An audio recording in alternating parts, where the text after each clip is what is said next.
Good morning, class. Let me welcome you to another session of our online class. It's a privilege to be here, and I hope you are there too and you watch this video. Remember from the beginning of the semester, I told you people that there are two kinds of online classes. You have the synchronous and the asynchronous. The synchronous is the one where we do the live face-to-face video session, whereas the asynchronous is the one where I will come and upload some material either through a video like I'm doing right now or through some little notes or instructions that you come later on. You can read and follow the instructions. So today, uh, anytime you can feel like, click on this video, watch it, and get to know what we're talking about as we go forward. Meanwhile, as already shared with you a few minutes earlier, some insights on those persons who did the assignment. I gave an assignment on the situational and the interactionism perspective, as well as I told you to define, or not define, but rather describe the behavior of somebody that you know. And interestingly, some people, in describing the behavior of somebody they know, they went so deep in giving the definition of behavior and talking so many other things that were not directly relating to the question. And so read the question clearly, follow the instruction, and you'll be able to understand to make progress. But thanks for those who did the assignment. We have 32 persons enrolled in this class, and only 18 did the assignment, and the rest of you refuse to do the assignment. Your reason is best known to yourself, but just know that normally in the academic setting, the classroom, the teacher is a dictator.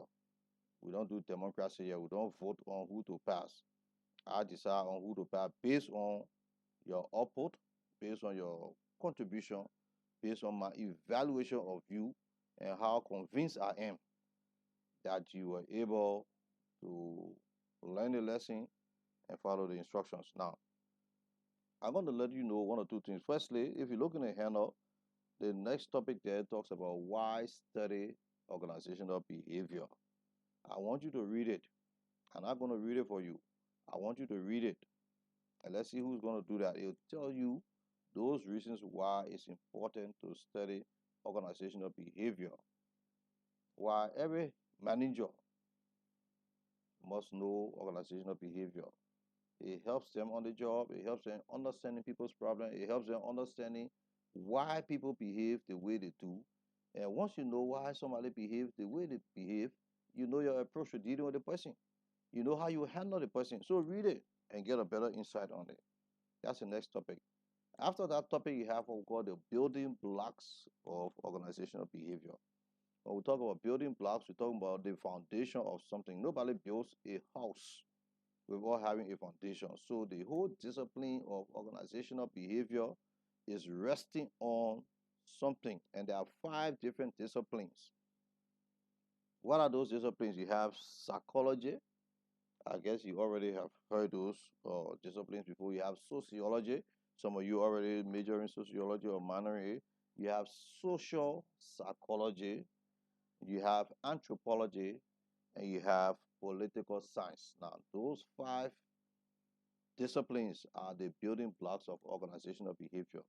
If you read each of them, you are going to see how it contributes to the development of the concept of organizational behavior. Because organizational behavior is not a discipline in a vacuum. It has inputs from all of those things. Now, I want you to read it, but not only read it. After you've read it and getting an understanding of it, I want you to share on the platform for everybody to see it if there's any doubt of anything you have in understanding what you read. And if you share it on the platform, I will come there and I will also share a clarity for everybody to see it too. So in other words, if you have a question on what you read under the building blocks, share that question on the platform and I will provide an answer or a clarity on the platform, and it's for the benefit of the entire class, because your question may be the same question that your colleague may have and all of that. So I want you to read that, get familiarized with that, and move ahead. And that brings us to the beginning of chapter 2, which we want to talk a little bit about. We have the individual differences, you have personality, and you have ability. Now, what is individual differences? Look there, you will see that individual differences is the way in which people differ from one another. Simple.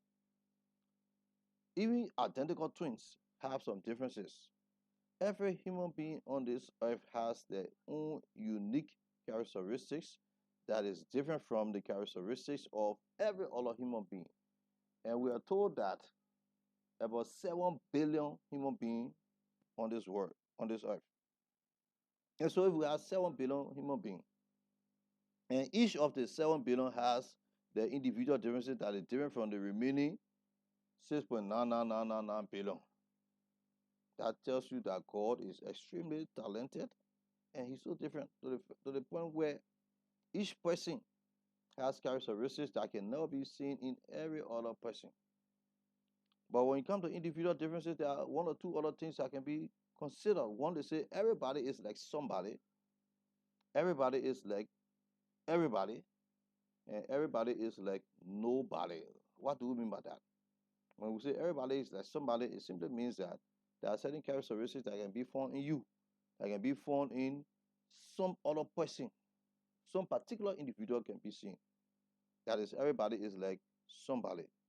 When it comes to everybody is like nobody, it means that there are certain characteristics in you that can never be found in no other human being on the face of the earth. It's just with you and you only. And when they say everybody is like everybody, that means there are certain things in you that can be found in every human being on the face of the globe. Everybody can breathe as long as you are living. Everybody can smell as long as you are living. So those three characteristics can be found in every human being. All right. So it constitutes or contributes to individual differences. Now, as I'm talking, if there's something you're not understanding, feel free to pause the video, rewind it a little bit, and listen to it again, and you'll be able to get the clarity. But individual differences is important because why? If a manager does not recognize the fact that the two secretaries, even though they're doing the same work, but one secretary comes from Papulu and the other secretary comes from Masurado. One secretary grew up in West Point, the other secretary grew up in Broadville. One secretary comes from Congo Town where she used to eating Krumawu and Coca Oats, and the other secretary used to come to where we all breakfast. Individual differences. They have the same work they're doing, the same assignment, the same salary, but why? They are different. Individual differences. Now, additionally, there's the issue of personality and ability. What is your personality? They say personality can be described in a variety of ways.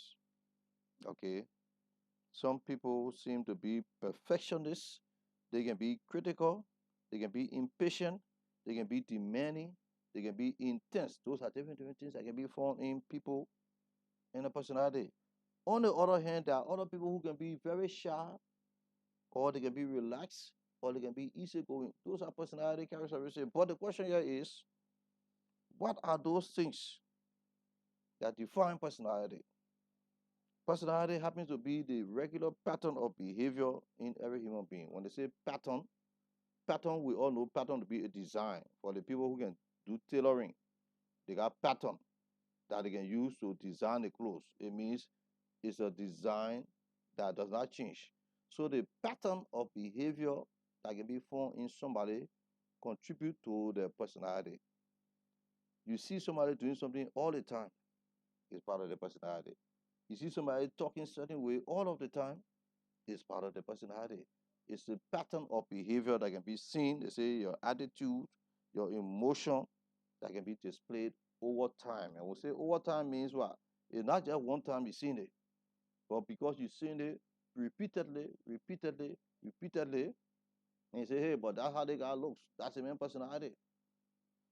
Somebody, everything you talk to them, they cry. Not one time, not two times, not three times. You say, oh, but then that's her personality. Okay. There are some people, they're quick to get angry over the least thing that you expect a human being to get angry over. That's the personality. And so personality is a pattern of behavior that you see all the time, all time for the person. But the question is, what constitutes the personality of a human being? What are those attributes of the personality of a human being? According to organizational behavior, personality are determined from two different factors. What are those two factors? One is what they call nature, Nature, nature. That's the first factor. The second factor that contributes or constitutes personality is nurture, Nurture. Nature versus nurture. We're saying that every human being personality, 50% comes from nature, and the other 50% comes from nurture. So you put those two together, makes up the personality of an individual, of a human being. And so, what is nature? Nature are those attributes that you inherited, those things that you are born with. You are born as a man. That's nature. And because you are born as a man, you behave as a man. That's nature. You were born in a family that's also tall people. Nature. You can't change your height. The texture of your hair. If your family got tough hair, you got tough hair. You can't change it. Your way of talking sometimes comes from nature. So all of those things that you cannot change your color. Even though today people, the women, they want to change their color, but it's fake. Realistically, you cannot change your color. God gives you a specific color. So those are the what they call the nature attributes of personality. So when, for example, I'm a little light color, and they say George Wilson has arrived. Somebody who knows me, they expect to see a light color person. If somebody with different color or different voice come, they'll say, hey, that's not the person. Why? Because that's not the personality of the George Wilson that you know. Nature. The other 50% is what we call the nurture. What is nurture? Nurture now is those things that you learn along the way as you're growing up.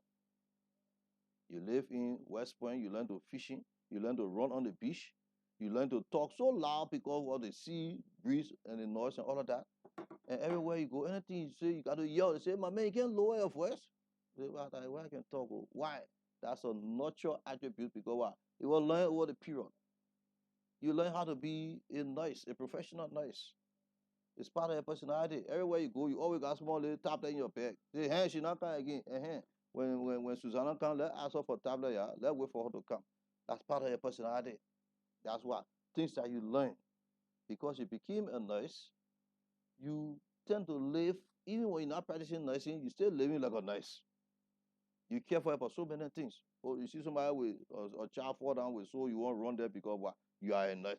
Personality. So the personality has two determinants or two contributing factors. One, nature, and two, nurture. Nature happens to be those things that you grew up into, or not grew up into, but rather that you born with and you cannot change. Whereas nurture happens to be those things that you learn as you begin to grow up in your life. Read on it and you're going to see that. And you can do additional research. If you have questions on it, feel free to post it on the platform and I will not hesitate to, comment. Now, the next topic there is what they call the personality and the situation. When we talk about the personality and the situation, there are certain things about the situation where you find yourself. In fact, it's closely related to the situational approach and the internationalism and all of that. The situation you find yourself in, it can either affect your personality on the job or it will not affect your personality depending on what kind of situation on the job. For example, if you are working at a place where they're facing computer mouse and your job as a technical person in the workshop is for as soon anytime the mouse reach to you, you put a tap on it and move on. It reach to you, you put a tap on it and move on. One more mouse come, you put a tap on it and move on. It does not affect your personality. Whether you are a friendly person, whether you are a rude person, whether you love singing, it doesn't affect your personality. That particular situation, they call it strong situational pressure. But on the other hand, there are some jobs that you do that requires you to analyze the situation. It requires you to think. It requires you to discuss before you make a decision. Your personality is involved. So in other words, a job where you're doing something that has also rules and regulation, your personality is not needed for that job. You just go and follow the instruction and do the job. On the other hand, a job that requires analysis, discussion, using your judgment, your personality come in play because what? Depending on the kind of person you are, will depend on the kind of judgment you come up with, the kind of analysis you will make, and all of that. They bring three different options to you. They say we're trying to repair the pipes, but we got rubber pipe, we got iron pipe, and we got plastic pipe. We got plastic pipe, then you got rubber pipe, then you got iron pipe.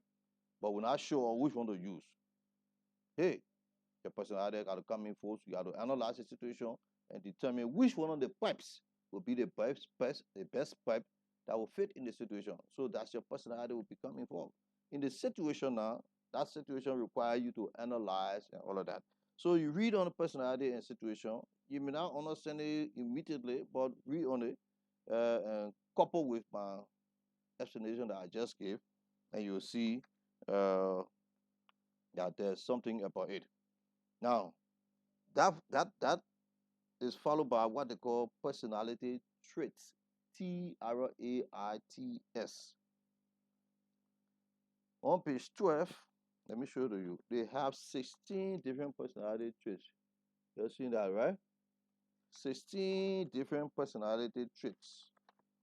Those personality traits, they said that every human being has all of those traits in them on both sides.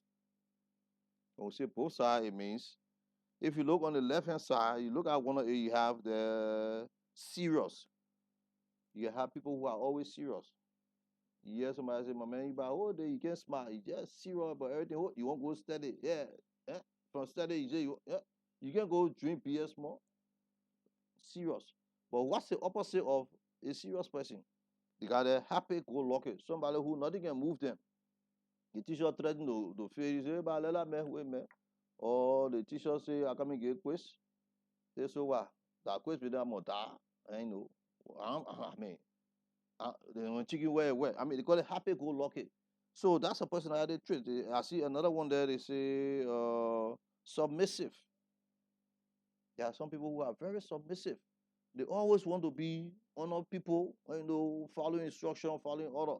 The opposite of that kind of person, they say what? Dominant.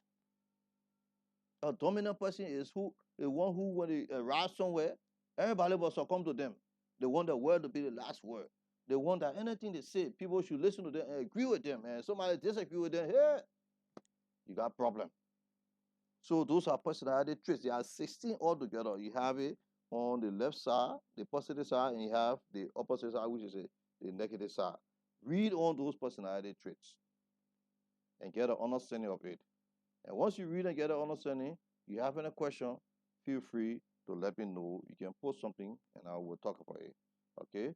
So that is what I wanted us to look at today. We'll talk about, see, I said you should read on why study organizational behavior. I say you should also read on the building blocks of organizational behavior. And we'll talk about the individual differences. We'll talk about the nature of personality. And we'll talk about nature and nurture. And then we'll talk about personality and the situation and the personality traits. I want you to take some time, read on the comprehend it, and if you have questions, feel free to let me know. You can post it in the chat room, not the chat room, but rather on the platform, and we'll answer it where we see fit. Thank you very much, and have a great day. It was good chatting with you.